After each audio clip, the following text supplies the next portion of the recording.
Bonjour Rada, pouvez-vous vous présenter ainsi que votre parcours en grandes lignes?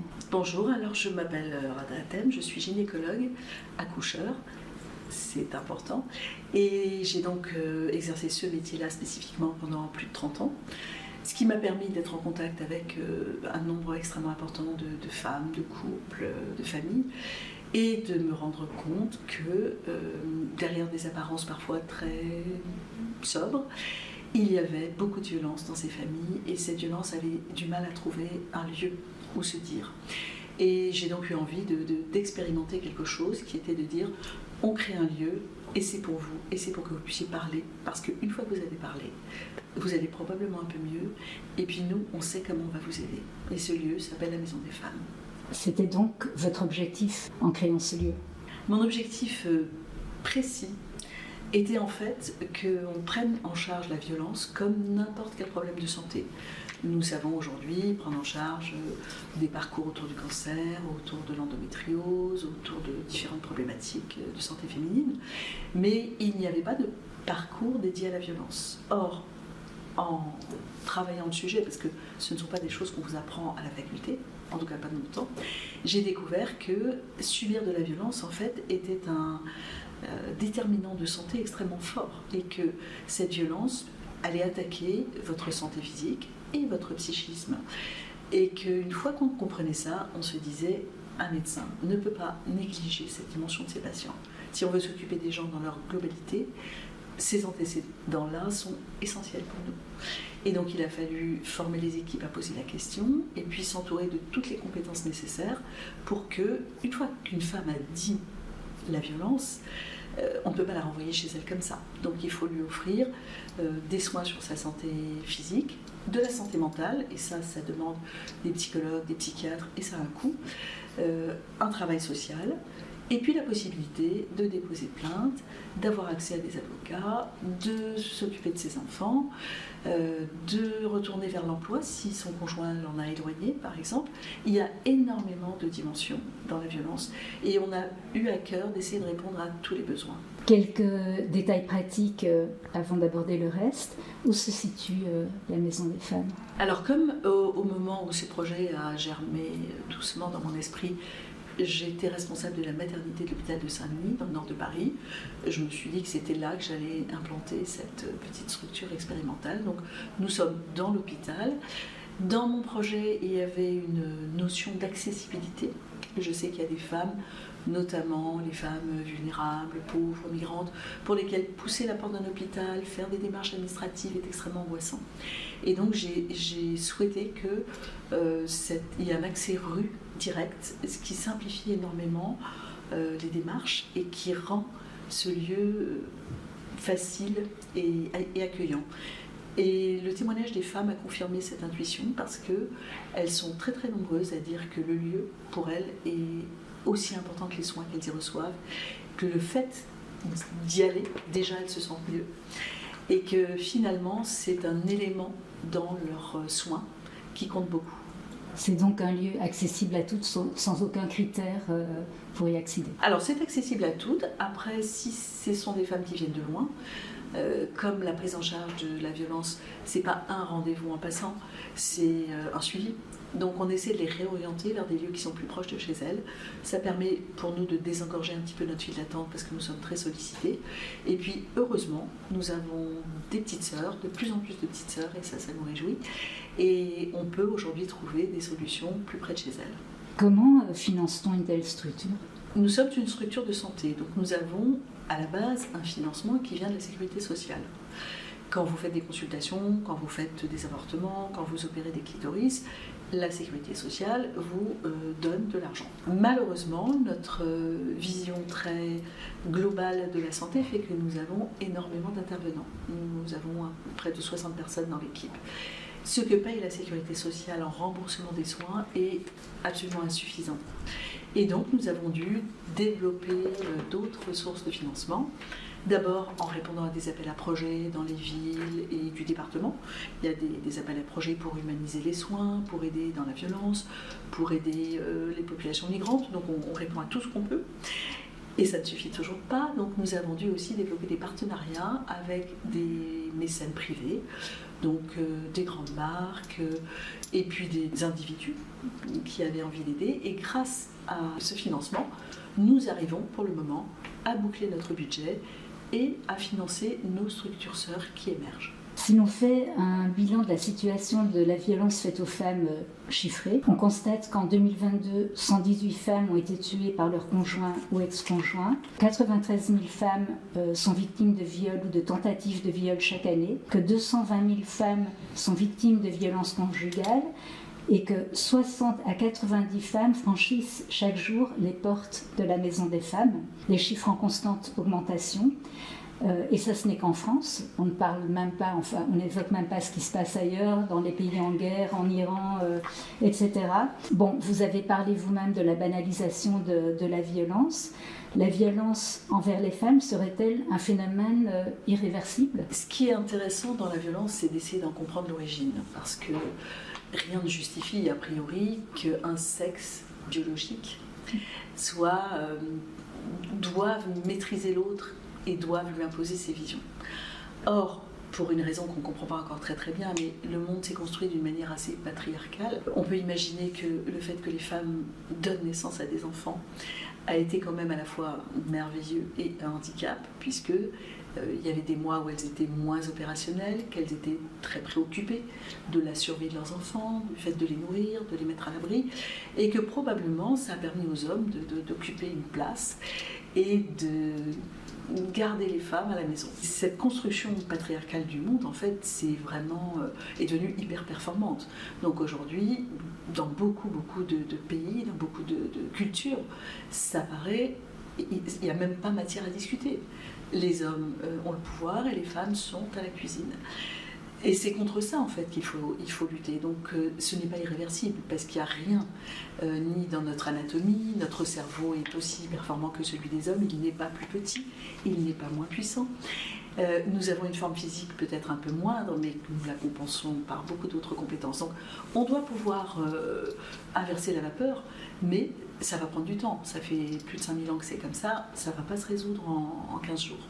Il faut aller à la racine des choses, il faut faire beaucoup de pédagogie, il faut éduquer les enfants, éduquer les parents, parce que souvent les parents eux-mêmes aggravent ces inégalités en élevant les enfants d'une manière très genrée, en poussant leurs filles vers des métiers moins intellectuels, des fois qu'elles ne seraient pas assez bonnes, des métiers d'aide, infirmière, secrétaire, aide à la personne, et jamais ingénieur, astronaute ou général.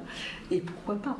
Alors que les garçons sont toujours survalorisés. Dans les familles où les filles réussissent mieux que les garçons, ben ça ne se passe pas très bien pour elles, parce qu'elles viennent déranger l'ordre établi des choses. Quand on aura dépassé tout ça, peut-être qu'il y aura moins de violence. Je ne pense pas qu'elle va disparaître, parce que l'être humain, femme, homme, enfant parfois, est capable de violence. Et ça, c'est quelque chose qu'il faut qu'on prenne en considération. Et si on ne travaille pas sur soi, on peut être capable de violence. C'est intéressant justement de soulever le fait que c'est la maternité qui, au départ, nous a peut-être rendus plus vulnérables et qui aurait pu nous mettre dans cette situation de faiblesse. Ouais. C'est une hypothèse, mais je ne vois pas. Après, quand on s'intéresse à l'Antiquité, maintenant, à la préhistoire, on découvre que les belles histoires qu'on nous avait racontées, qu'il n'y avait aucun fondement, les hommes chassent et les femmes sont à la caverne, ne sont peut-être pas vraies.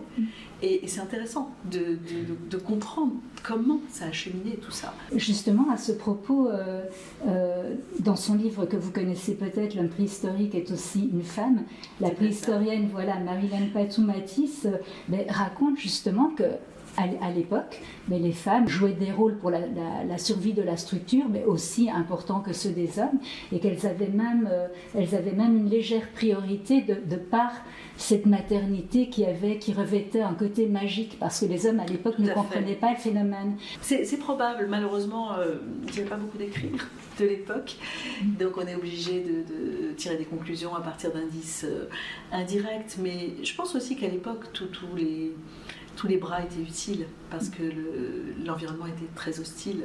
On oublie aujourd'hui, on dit que le monde est très violent, mais je pense qu'au Moyen-Âge, le monde était encore bien plus violent.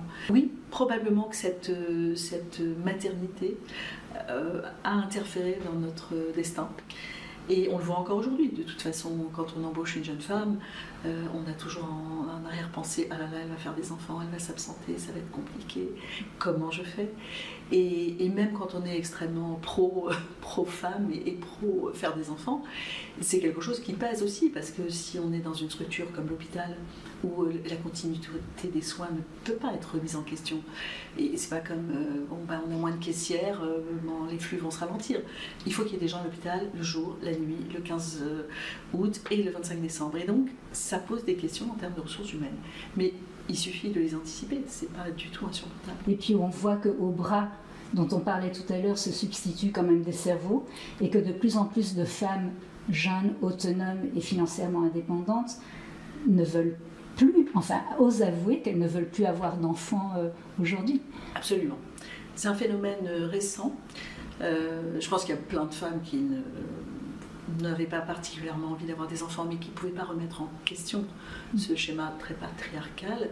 Et puis aussi parce que c'était pour elles la seule façon de se réaliser. Il y a des pays où si tu n'as pas d'enfant, tu n'es rien. Et personne n'a envie d'être rien. Mais aujourd'hui, oui, les jeunes femmes ayant d'autres façons de se réaliser, moi je reçois régulièrement des femmes très jeunes, 20 ans, 22 ans, qui m'expliquent, alors pour plein de raisons, ça peut être aussi une éco-anxiété majeure, ce monde est foutu, je ne veux pas mettre des enfants dans ce monde affreux, ou alors je n'ai aucune appétence pour les enfants, ça ne m'émeut pas, je n'ai pas envie, et je comprends. C'est un choix, en fait, avoir des enfants, c'est une chance de pouvoir en avoir, mais c'est pas une obligation. Une liberté, une indépendance, et du coup une distanciation par rapport à justement cette potentielle domination des hommes. Avec la Maison des Femmes et vos équipes, vous avez le mérite d'apporter des solutions, mais je dirais malheureusement une fois que le mal est fait. Donc le vrai problème, justement, n'est-il pas d'enrayer les causes de ces violences? C'est notre souhait à toutes et tous, mais c'est un travail de longue haleine, c'est un travail de fond. On parlait de l'éducation, ça c'est de la prévention primaire, je dirais. Il faut élever des enfants sans violence déjà, parce que quand on les élève avec la violence même éducative, eh bien on banalise la violence, on leur montre que c'est une option, alors que ça n'en est pas une. Ensuite, il faut être très très vigilant à régulièrement remettre les garçons dans le droit chemin, les sortir de ce modèle de virilité qu'on appelle aujourd'hui toxique et qui leur fait autant de mal qu'aux filles. Revenir vers les filles qui rêvent toutes d'épouser le prince charmant pour leur expliquer qu'il y a une autre voie.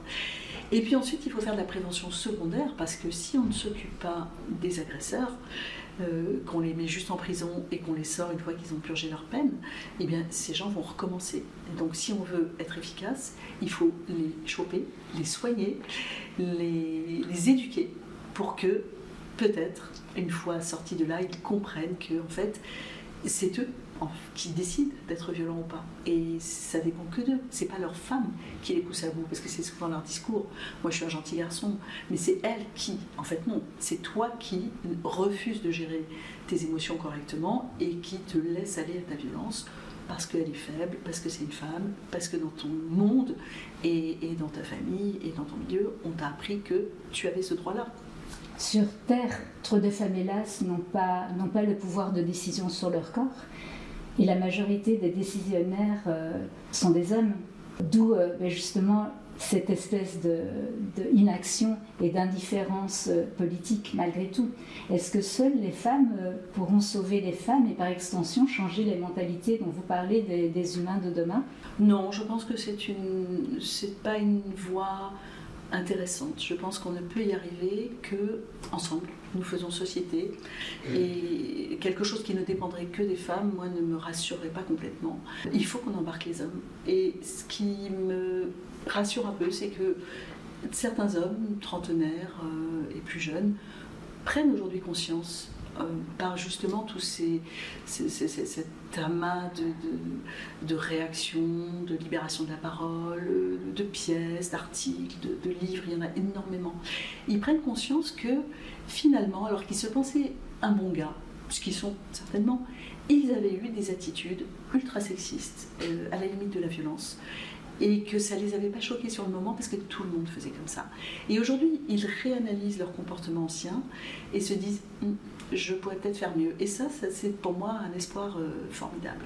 Pensez-vous que le fait d'avoir grandi au Liban, dans un pays en guerre, et côtoyer très tôt justement des femmes victimes de violences, vous a permis d'appréhender et d'exercer votre métier avec une autre sensibilité, un autre regard, une autre approche? Oui, je pense que l'expérience de la guerre est quelque chose qu'on garde toute sa vie et qui influe aussi nos choix, parce que nous savons peut-être plus que d'autres combien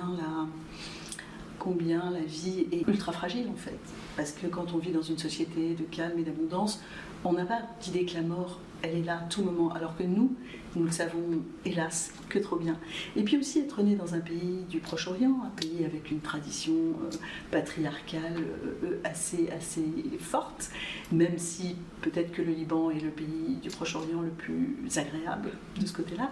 Oui, ça forge le caractère, ça donne un militantisme féministe, mais contre ces modèles patriarcaux qu'on nous impose, parce que nous savons, nous les filles d'Orient, que si nous ne prenons pas notre destin en main, et ça passe par l'éducation, et ça passe par l'école, et beaucoup de jeunes femmes dans ces régions savent, et les Afghanes aujourd'hui, et les Iraniennes sont un modèle, c'est par l'école, c'est par l'éducation, c'est par le savoir que nous allons pouvoir gagner cette guerre. Chez Bungle Up, nous soutenons la Maison des Femmes à travers un jonc dédié, gravé à l'intérieur de la petite phrase « Toutes des héroïnes », héroïnes que vous incarnez bien sûr à nos yeux. Et je voulais savoir si vous, justement, il y a des femmes qui sont ou qui ont été marquantes et inspirantes pour vous. Alors oui, bien sûr, nous avons toutes besoin de rôle modèles et il y a pour nous les historiques, Simone Veil en premier, pas uniquement par ce qu'elle a fait pour l'avortement, mais je trouve, ça a été beaucoup dit et c'est sans doute banal, mais que cette femme a fait de ce qu'on lui a fait quelque chose d'incroyable, c'est-à-dire que elle a réussi à s'intéresser à tellement de sujets, le sida, les prisons, et même l'avortement, qui ne lui était pas forcément simple pour elle. Eh bien, elle a réussi à en faire des combats qui, aujourd'hui encore, structurent et la société et le monde de la santé. Et puis, évidemment Marie Curie, 2 prix Nobel pour une seule femme, ça remonte le niveau. Mais il y a aussi toutes les autres moins connues, et je pense à Marceline Loridan, qui était l'amie de Simone Veil dans les camps, et encore une femme qui a eu un destin ultra tragique et qui a réussi à en faire un hymne à la vie, une ode à l'amour. Ses écrits sont fantastiques, et de se dire que des femmes comme ça qui ont touché le fond de la violence humaine et qui ont réussi à ne pas se laisser complètement détruire, ça pour moi ce sont de vrais modèles. Et puis après, bien sûr, dans la santé, j'ai eu des femmes qui m'ont appris mon métier et qui étaient aussi tout à fait passionnantes, mais je pense que ces 3 femmes-là ont une place particulière dans mon panthéon personnel. Pour vous qui vous dédiez 365 jours par an aux femmes victimes de violences, que représente le 25 novembre, jour dédié à l'élimination de cette violence? Je suis très mitigée avec le 25 novembre. Moi, je trouve que c'est très bien qu'il y ait un jour dans l'année où les politiques prennent des engagements qu'ils ne tiendront probablement pas, et où tout le monde communie dans une même ferveur pour l'abolition de la violence. Donc ça, c'est bien, c'est un coup de projecteur. Après, le problème, c'est que ça dédouane de s'en occuper les 364 autres jours. Et ces jours-là, la violence, elle est tout à fait du même niveau. Donc oui pour la com, moins pour l'action. Et dernière question, dans le manifeste que vous avez écrit pour la Maison des Femmes, vous revendiquez ou évoquez plusieurs rêves.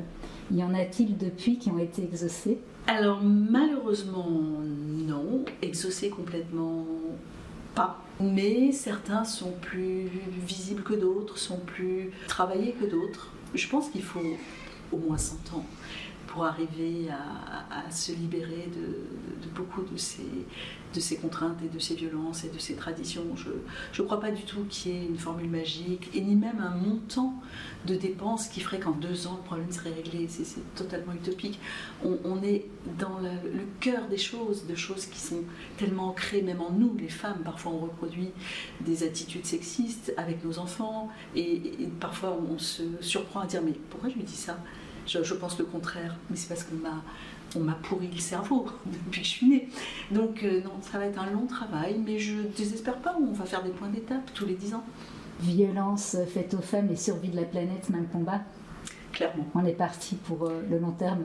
Très long terme. Parce que là encore, toute une éducation à revoir, des réflexes à repenser. L'abondance, c'est confortable. Mais le jour où il faut complètement changer son modèle, on a tous aussi des petites difficultés. Je vous remercie, Rada. Merci à vous et merci pour votre soutien.